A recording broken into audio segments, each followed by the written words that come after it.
ಈ ವರ್ಷದಲ್ಲಿ ಮದುವೆ ಆಗಬೇಕಿತ್ತು ಸರ್.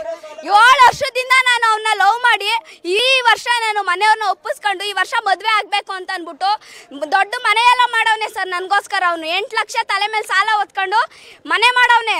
ಏನ್ ನ್ಯಾಯ ಕೊಡ್ತಾವ್ರೆ ನಮ್ಗೆ? ಕಾನೂನು ಏನ್ ನ್ಯಾಯ ಕೊಡ್ತೈತೆ? ಇವತ್ತು ನನ್ನ ಗಂಡ ನರಳಿ ಸತ್ತವನೆ. 7 ವರ್ಷದಿಂದ ಕಣ್ಣಲ್ಲಿ ಕಣ್ಣಿಟ್ಟು ನೋಡ್ಕೊಂಡಿದ್ದೀನಿ. 7 ವರ್ಷದಿಂದ ಒಬ್ರ ಜೊತೆ ಕಳಿಸ್ದೆ ಮಾಡಿದ್ರೆ ಯಾರು ಸವಸಕ್ಕೂ ಹೋದವನಲ್ಲ ಸರ್ ಅವನು. ಅವನಾಯ್ತು ಅವ್ನ ಕೆಲಸ ಆಯ್ತು. ಅವ್ರ ವ್ಯಾಪಾರದ ಗಾಡಿ ತಗೊಂಡು ನಿಂತ್ಕತ್ತಿದ್ದ, ಬರ್ತಾ ಇದ್ದ, ಚಾಡ ಐಕ್ಳ ಜೊತೆ ಕುತ್ಕತ್ತಿದ್ದ ಸರ್. ದೊಡ್ಡವ್ರ ಜೊತೆ ಹೋಯ್ತಾ ಇರಲಿಲ್ಲ. ಅವ್ರ ಫ್ರೆಂಡ್ಸ್ಗಳವ್ರೆ ಕೇಳ್ಕೊಳ್ಳಿ, ಅವ್ರು ಯಾರ ಜೊತೆನೂ ಹೋಯ್ತಾ ಇರಲಿಲ್ಲ ನಾನು ಲವ್ ಮಾಡ್ದಾಗಿಂದ. ಅವ್ನ ಜವಾಬ್ದಾರಿ ಬಂದ ತಕ್ಷಣ ಅವನು ಆಡ ಐಕ್ಳು ಜೊತೆ ಸೇರ್ಕೊಂಡು ಆಡ ಐಕ್ಳು ಕರ್ಕೊಂಡು ಟೀ ಕುಡ್ಕೊ ಬರ್ತಾನೆ. ಅವನು ಸ್ಮೋಕ್ ಮಾಡಲ್ಲ, ಏನು ಮಾಡಲ್ಲ ಸರ್. ಅವ್ನು ಬೇರೆಯವ್ರ ಥರ ಅವ್ನಿಗೆ ಯಾವ ಕೆಟ್ಟ ಹ್ಯಾಬಿಟು ಇಲ್ಲ ಸರ್. ಅವನ ಥರ ಹುಡುಕ್ಬೇಕು ಅಂತಂದ್ರೆ ಈ ಜಾಗದೇ ಇಲ್ಲ.